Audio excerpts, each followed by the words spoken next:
Halo sahabat budaya, Assalamualaikum warahmatullahi wabarakatuh. Kita ketemu lagi di Asal Usul, semakin tahu, semakin mantul. Tepuk tangannya dong, yeay. Ini hostnya Eksi sendiri ya, karena dia mau ditepuk tanganin ya. Oke, saya Safarudin yang akan menemani Anda di episode kali ini. Kita akan berbicara mengenai salah satu kekayaan budaya yang ada di Provinsi Kalimantan Timur. Nah, salah satunya juga tergambar di coretan, goretan, atau juga, apa ya, bisa dibilang ini, hasil karya dari, anak bangsa di motif batik yang ada di Kalimantan Timur. Saya akan ngobrol sudah bersama dengan, pengrajin batik Kalimantan Timur ya, yang sudah hadir di sini ada Ibu Novarita. Selamat apa aja deh Ibu Nova? Yang jelas semangat pagi Semangat ya. pagi Jadi kita ya. nih harus semangat terus dalam berkarya juga harus semangat. Harus semangat. Menghadapi segala sesuatu juga perlu semangat ya. Perlu semangat ya, alhamdulillah. Ini artinya kita menyemangati diri sendiri sebelum orang lain. Yes. Sebelum orang lain, ya kan nanti bukan siapa-siapa yang menyemangati diri sendiri, diri kita selain diri kita sendiri ya Bu ya. Oke, siap. Kurang lebih seperti itu. Dan Bu Nova ini adalah salah satu pengrajin batik, tapi juga bukan hanya batiknya, ini ada diversifikasi lain. Yes. Tapi itu nanti kita bahas. Ya. Kita berfokus di batik warna alam. Iya. Iya. Bu Nova boleh disampaikan ke pendengar dan juga pemirsa kita ini. Batik warna alam itu seperti apa? Apa pembedanya dengan batik pewarna sintetis? Iya. Jadi untuk batik pewarna alam ya kita tahu ya segala sesuatu pewarna ada yang buatan, ada yang alam. Buatan terkenal dengan sintetis tapi warnanya sangat menjanjikan. Yang artinya kalau merah misalnya kita mau lebih terang diterangin, ditebelin. Tapi kalau untuk dari pewarna alam ini tidak seperti itu. Jadi untuk teknik pengerjaan itu perlu skillnya perlu, pengetahuan tentang warna alam itu sendiri harus juga kita ketahui. Kebetulan saya sendiri sedang riset untuk penelitian pewarna alam lokal. Nah, mungkin sahabat budaya semua sudah mengetahui ulin ini termasuk tumbuhan ikonik kita di sini ya, Kalimantan. salah satunya di Kalimantan. Jadi dengan menghasilkan warna yang memang cukup bagus. Jadi dari kayu ulin itu bisa jadi pewarna alami? Iya, jadi pewarna alam ini bisa dari daun, bisa dari kulit, bisa dari batang, dahan, itu bisa. Dan memang pewarna yang bagus itu ada di akar rata-rata. Tapi kenapa saya tidak memakai akar? Karena kalau kita pakai akar mati nanti tumbuhannya. Artinya pohonnya akan ditebang. Iya, jadi kita harus menjaga kelestariannya dari sisi yang itu juga. Jadi selain alam, artinya asli, lingkungan juga harus tetap terjaga. Yes, nah, jadi saya menggunakan limbah. Limbah? Jadi ya seperti yang kita ketahui kan banyak itu hasil serutan dari sawmill. Nah, ulin. Nah, itulah yang kita pakai. Oh, jadi justru ini limbah yang kembali diproduksi untuk satu hasil karya yang luar biasa. Ya, jadi untuk saya biasa memproduksi memang hanya by order saja. By order. Jadi mohon maaf tidak saya bawa untuk ini, tapi saya memang terspesialisasi untuk pewarna alam. Pewarna alam. Jadi saya gunakan ulin memang. Bu, kalau untuk warna dari ulin itu warna yang dihasilkan warna apa? Nah, jadi ini panjang ceritanya. Nih. Jadi singkat cerita itu seperti ini. Jadi ada teknik ya, kita ekstrak untuk mewarnai pakai pewarna alam ini karena kita praktisi ya, kita praktek ini langsung. Jadi kita melakukan metodenya perebusan. Nah, kan biasa tuh di dapur pun bisa ya. Di dapur itu bisa. Jadi untuk warna yang dihasilkan itu tergantung nanti kita mau pakai berapa lama. Karena kandungan kimia sendiri di dalam masing-masing pewarna alam itu ada yang namanya titik jenuh. Nah, apa itu titik jenuhnya? Jadi titik jenuh warna yang dihasilkan misalnya nih, kalau saya yang seperti ini nanti dia berapa jam rebus misalnya dia warnanya coklat, warnanya agak kemarunan Mhm, kalau si ulin ini. mhm.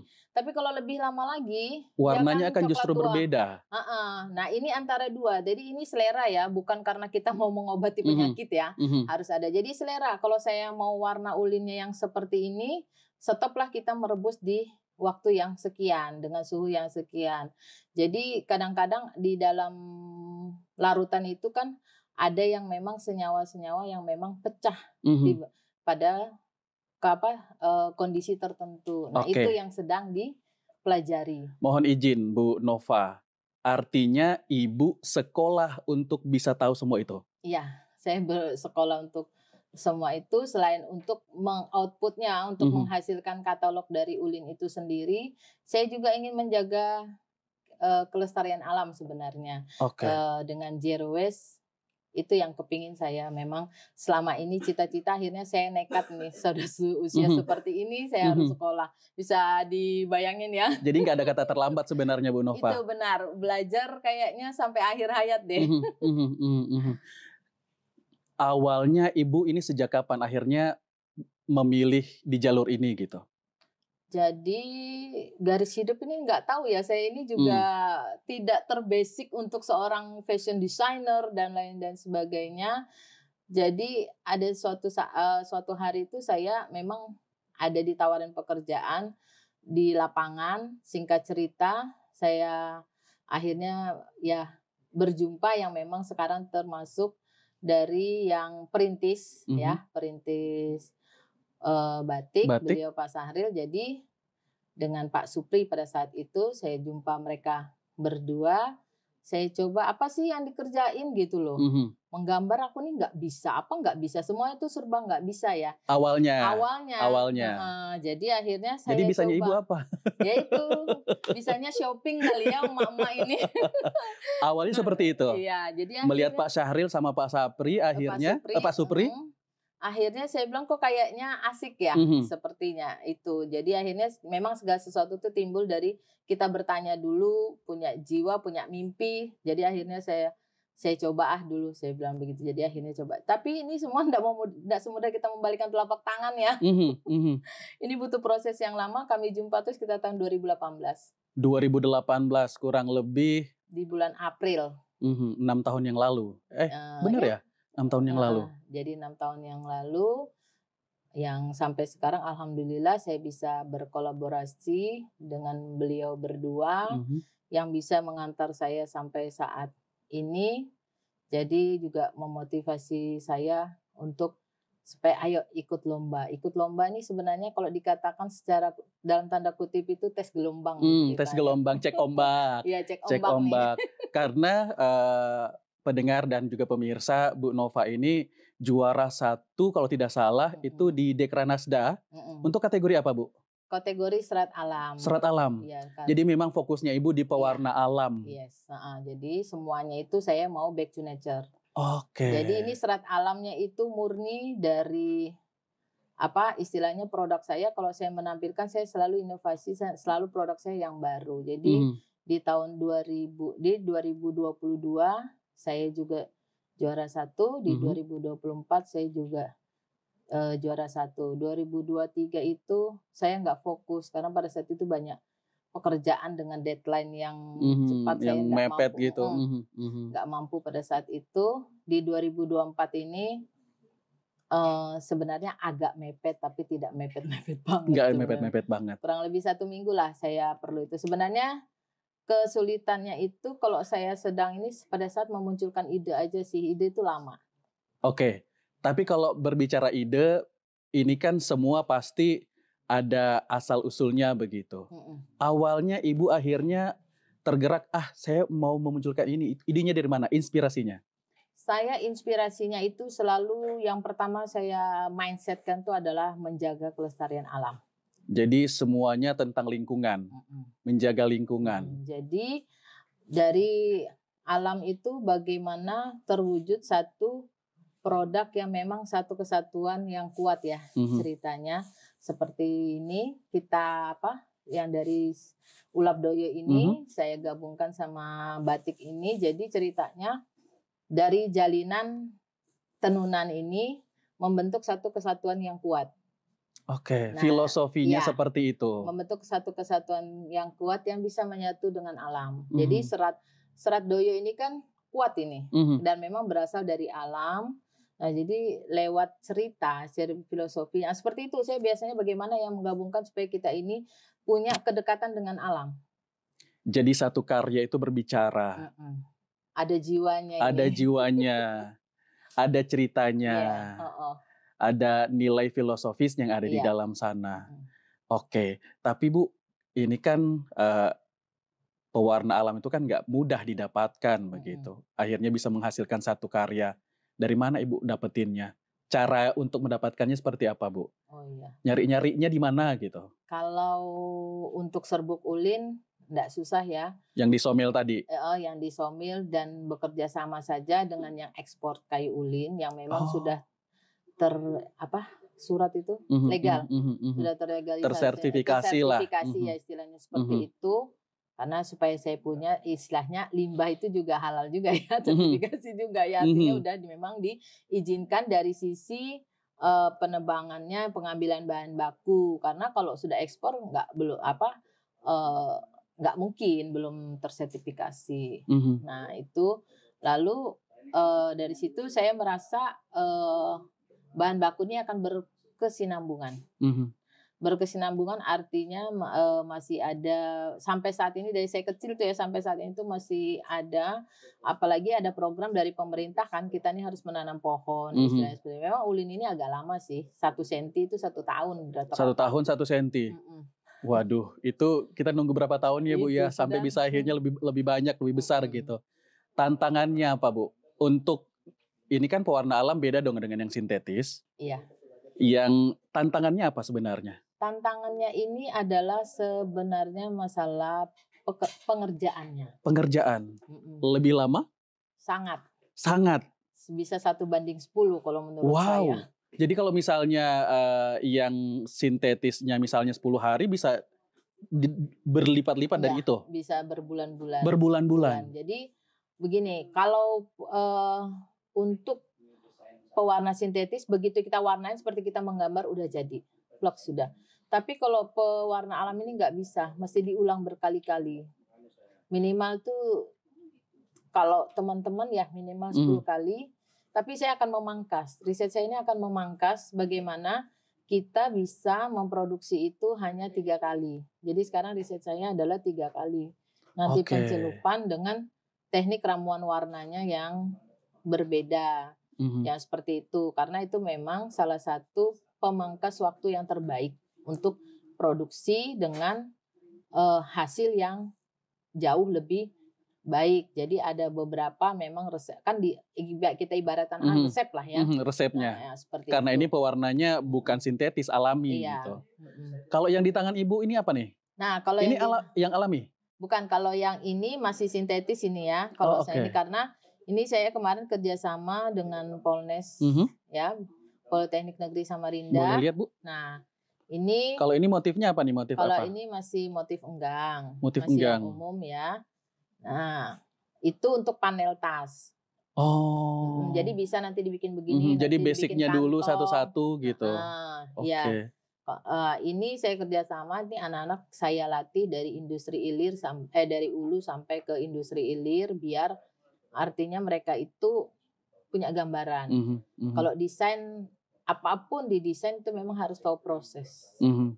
Nah, saya mau mengajarkan seperti itu. Jadi ada sekitar kurang lebih 100 hari di rumah bekerja, istilahnya membersamai saya lah. Jadi batik inilah prosesnya yang paling lama. Paling lama. Ibu ngerjakan untuk yang ini kan by order kalau misalnya yang alami gitu. Proses pengerjaannya itu berapa lama? Yang paling lama berapa hari? Kalau ini biasanya kalau untuk pewarna alam sebenarnya ya kalau kita nggak pewarna itu kan karena yang namanya alam itu gampang terserang jamur ya.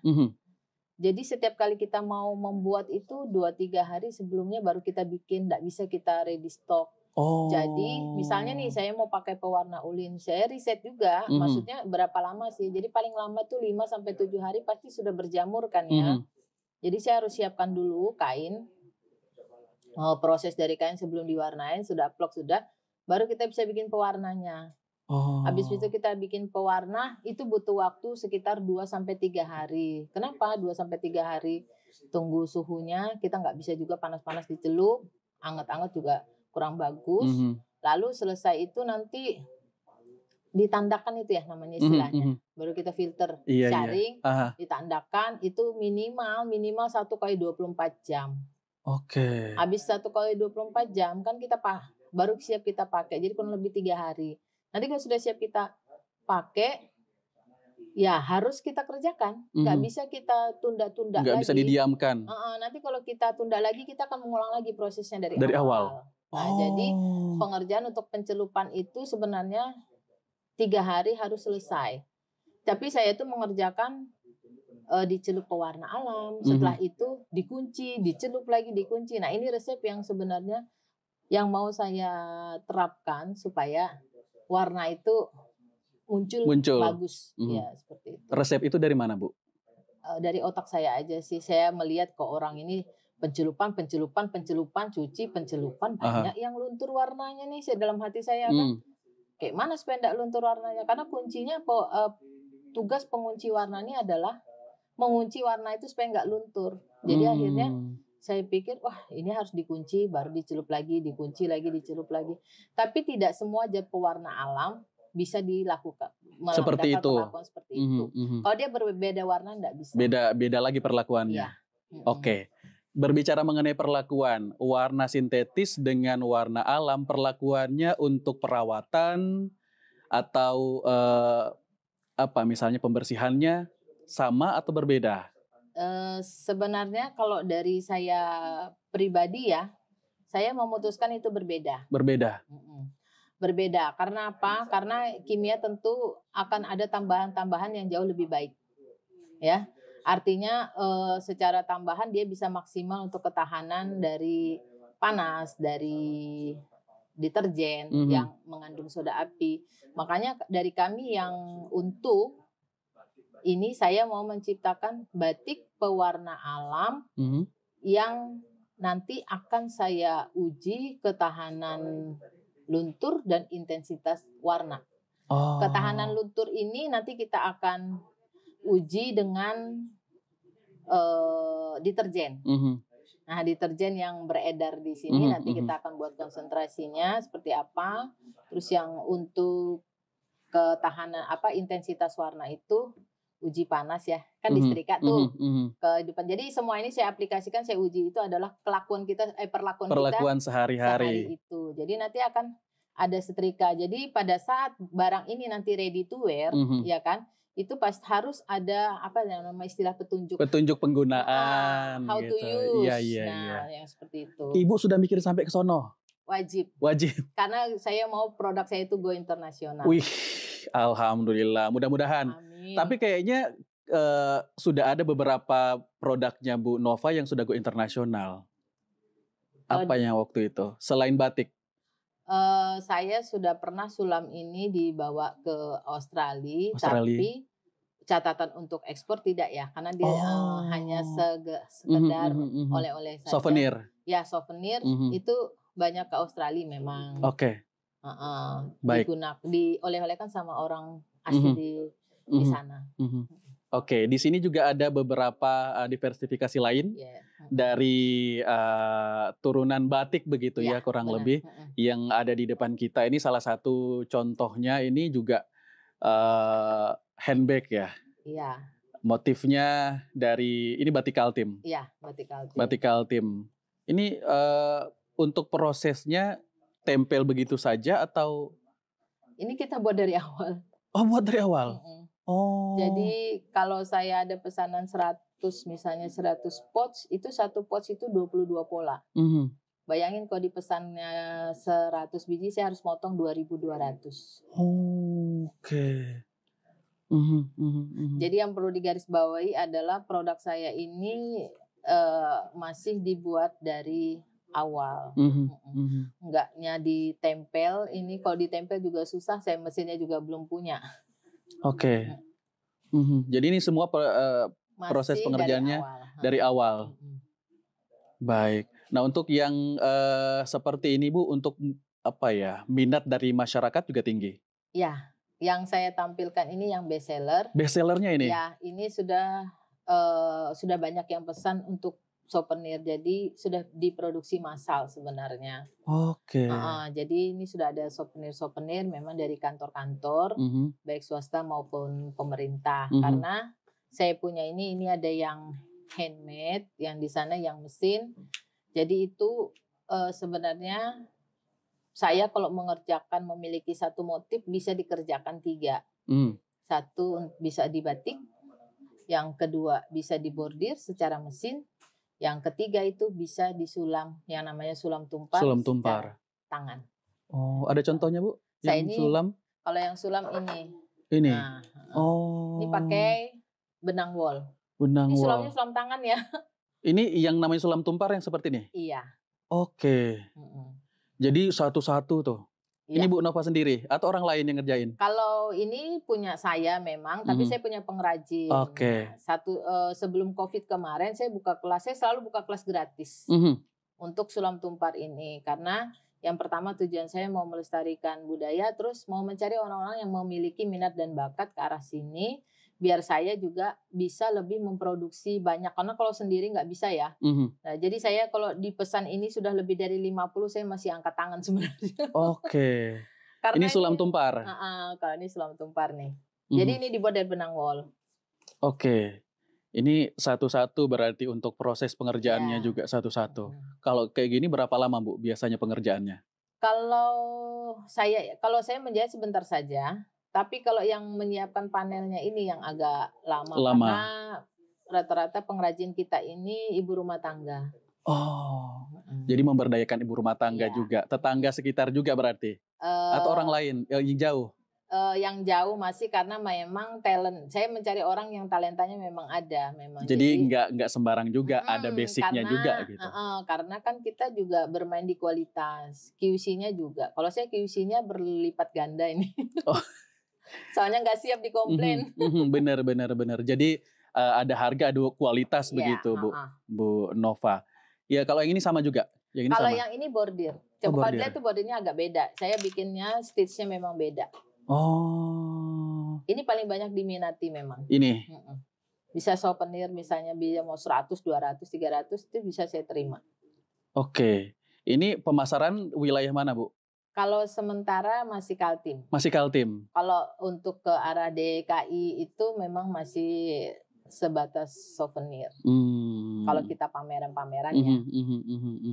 Berarti ini sudah di 10 kabupaten kota sudah tersebar ya Bu ya kalau ini ya? Sudah, ini kayaknya kemarin sempat dipesan banyak itu jadi souvenir, entah dari mana-mana itu. Alhamdulillah banyak yang DM saya nih. Alhamdulillahirabbil alamin.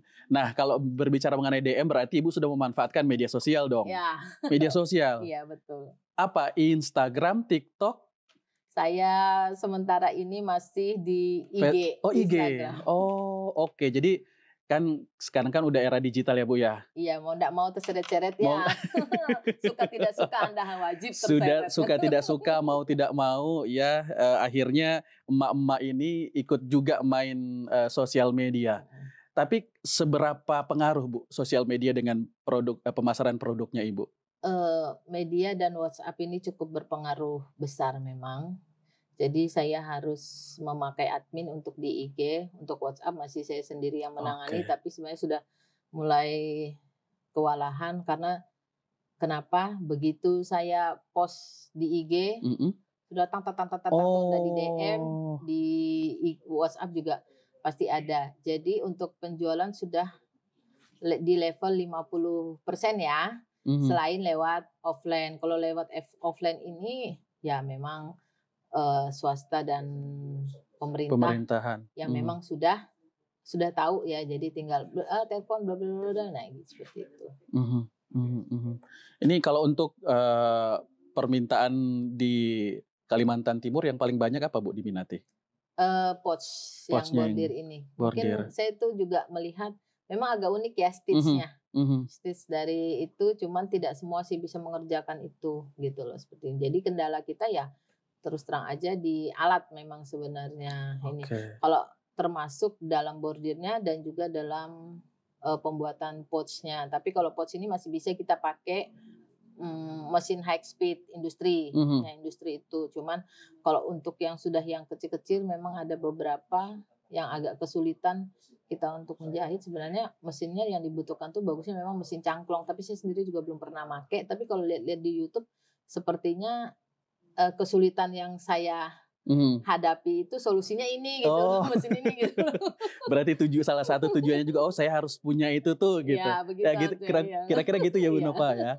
Oke, nah untuk yang dari sekian ini kan yang best sellernya. Untuk kisaran harga Bu? Kalau kisaran harga ini berkisar masih 100 sampai juta ya. 100 sampai juta? Bukan 100 juta sih, 100 ribu. 100 ribu sampai sejutaan gitu. Jadi sebenarnya terus terang saja masih banyak sih, bukan ada, masih banyak juga permintaan pasar untuk saya di bawah 100 ribu itu. Cuman saya kan harus memperhitungkan bahan, terus HPP lah kita istilahkan ya. Jadi harus memperhitungkan bahan, upah tenaga kerja, karena untuk menjahit dengan kualitas yang seperti ini itu agak susah. Jadi kami masih berapa ya? Masih 1 sampai 2 orang lah yang di luar dari saya. Itu juga dengan kemampuan yang berbeda-beda, dengan cerewet juga yang berbeda-beda. Untuk karyawannya tadi 1 sampai 2 orang yang untuk yang menjahit. Oh, yang menjahit. Untuk karyawan Bu? Kalau sampai untuk sekarang semua rata-rata lepas ya. Jadi itu kalau dihitung tuh ada 10 orang dengan kemampuan yang masing-masing. Beda-beda juga, basicnya beda-beda. Ya, yang nanti ada satu sulamnya, nanti yang satu ada yang finishing yang paling susah. Jadi sesuai keperluannya Bu Nova juga misalnya. Oh nanti saya butuhnya Mas Safar nih gitu. Saya butuhnya Mbak Mira nih misalnya gitu. Seperti itu. Oke. Tapi semua masuk dalam rentetan produksi. Yang paling susah tadi finishing. Kenapa? Finishing. Gunting benangnya, gunting yang ini, terus yang sudah jadi sebelumnya itu. Sama dengan kita gunting finishing baju, kan susah juga tuh. Jadi semua digunting, selesai digunting masuk ke QC. QC-nya cuma saya sama kakak saya, cuma berdua. Tidak orang lain yang QC, jadi quality control ini di kami berdua. Sebenarnya kakak saya yang lebih ketat daripada saya, jadi QC satunya saya. Yang beliau finishing. Jadi belum ke orang lain. Ya, jadi kalau dia bilang ganti ya kami ganti. Wih. Sempat itu yang kemarin 250 kami harus mengganti 30. Sebenarnya mau menangis tapi saya pikir daripada dikomplain itu sudah kayaknya se-Indonesia Raya nanti. Apalagi zaman sekarang zaman ini ya cepat sebentar, viral ya. Langsung ya. Jadi ya itu ya, soalnya kalau kita mau menjaga produk kita itu memang sungguh berat. Ininya. Bu Nova, dari yang semua Ibu jalani sejak 2018 sampai dengan sekarang, tantangan terberatnya apa? Tantangan saya yang terberat itu adalah yang pertama tuh SDM. SDM? Berarti masih kurang kita Bu? Masih sangat kurang sekali. Jadi Mas Saperti boleh bertanya siapa yang bisa menjahit tas. Saya juga kalau misalnya ada yang mampu menjahit tas dengan kualitas yang prima, saya berani bayar. Tapi sampai saat ini belum ketemu. Kalau saya ambil dari luar kayaknya nggak fair ya, karena saya termasuk melestarikan budaya lokal, artinya saya pun juga harus memberdayakan orang lokal. Itu satu prinsip saya. Ininya. Padahal kalau di Jawa tuh bisa dibayangin itu kan murah-murah ya istilahnya ini. Tapi saya sampai saat ini saran dari semua orang sampai detik ini belum saya, aslinya belum ini. Mudah-mudahan masih bisa saya kerjakan. Jadi kalaupun beberapa teman yang sama dengan saya produknya, selalu saya ajakin kalau mau belajar jahit, kalau mau barengan kita sharing, ayo gratis. Belum ada yang menjawab iya. Apa mungkin minatnya kurang atau apa Bu? Karena kan biasanya kan kayak gini kan butuh passion gitu. Kalau orang yang nggak passion misalnya itu nggak. Padahal produknya sama loh. Sama persis maksud saya. Kalau sama sudah sesuai dengan kualitas yang saya punya. Kolaborasi dong kita, Mhm. seperti itu. Nggak ada Tapi yang belum mau? ada yang mau. Oke. Maksud saya kalau dijawab ya ayo kita Mhm belajar. mhm. Mungkin pikirnya begini ya, kalau saya berpikir kembali, aduh ngapain lagi aku nih harus belajar ya. Ya ini orderan yang ada aja nggak cepet-cepet Mhm menyelesaikan, mhm mungkin gitu mhm ya, mhm seperti mhm. itu. Tapi ya sudah beberapa yang memang sudah survive, memang mereka sudah bagus-bagus, udah ini produknya, tapi saya kalau mereka bilang, "Kok punyamu ada ya seperti ini, mau belajar kah?" Saya bilang seperti itu. Mmm, "Ayo sudah kita belajar sama-sama," saya tapi belum bilang ada gitu. jawaban. Nggak ada. Tidak ada, selama ini berapa orang yang saya bawa itu, tidak ada yang menjawab Mhm ya, nggak tahu kenapa ya. mhm. Nantilah, kami yang datang ke tempat Bu Nova ya belajar. Siap. Bu Nova, dengan semua yang sudah Ibu, jalani sampai dengan saat ini, produk-produknya juga yang luar biasa, apa yang menjadi harapan Bu Nova? Selain ini kan juga selain melestarikan, budaya kita ya melalui kerajinan-kerajinan seperti ini, motif-motifnya, juga lingkungan, apa yang menjadi harapan Bu Nova? Harapan saya produk, kecintaan budaya kita terhadap budaya kita ini, itu bisa merasuk ke semua kalangan dan semua usia. Mhm Jadi saya tetap tetap berusaha bagaimana produk saya ini juga nilainya, biasanya kalau budaya yang mhm tradisional anak-anaknya kan ogah ya, nggak mhm mau gitu mhm. kan. Jadi saya kepengen mereka itu mau, tapi kita sajikan menunya yang sesuai Sesuai. dengan yang mereka. Itu sebenarnya yang kepengen, yang pelan-pelan sudah saya berusaha, makanya saya menerima dengan tangan terbuka, dengan pintu terbuka ya di rumah, teman-teman yang mau PKL atau yang ini, Mhm. yang mau Belajar. berkolaborasi atau belajar dengan saya. Kalau belajar nggak juga kali ya, saya masih juga sharing ya kalau yang Ya sharing yang lah anak-anak, bahasanya ya, sharing nah ya. seperti itu mau saya. Jadi artinya kita sama-sama saling mengisi. Saya Oke. maunya seperti itu biar anak-anak muda itu juga merasa tertarik. Yang mereka lihat cuma bilang, "Ah susah, Mmm, nggak enak, nggak ini ya itu." Tapi kalau ikut bicara langsung itu sebenarnya mengasihkan. mhm Kayak saya awalnya kan nggak ngerti apa-apa sampai mhm akhirnya jadi seperti ini. mhm. Sampai akhirnya sekolah pula ya. Sekolah pula ya, lanjut begitu ya. Oke, ini kalau mau dapetin produknya Ibu di mana? IG-nya apa? Alamatnya di mana? Kalau untuk produk bisa ke Jalan Pangeran Hidayatullah Mhm nomor 5. Saya ada mini gallery di sana sekaligus workshop-nya, saya juga sekaligus tinggal di situ. mhm. Nah terus kalau untuk, Instagram, media sosial. Instagram-nya saya di jo_e.craft ya.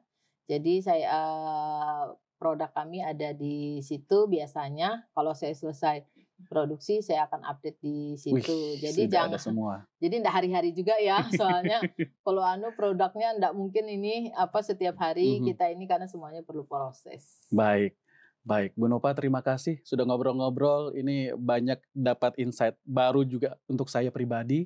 Mudah-mudahan bisa, sama-sama kita lestarikan budaya kita, Iya, selain itu juga sambil kita jaga lingkungan tadi yang kata Bu iya, Nova ya.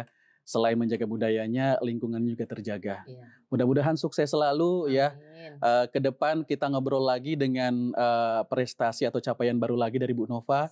Siapa tahu Siap. sudah go internasional, sampai Amin. kemana-mana ya. Ya, ya. Sukses selalu Bu Nova. Amin, terima kasih. Pendengar, demikian kebersamaan kita di Asal Usul kali ini. Semakin tahu semakin mantul. Saya Saparudin. Sampai jumpa.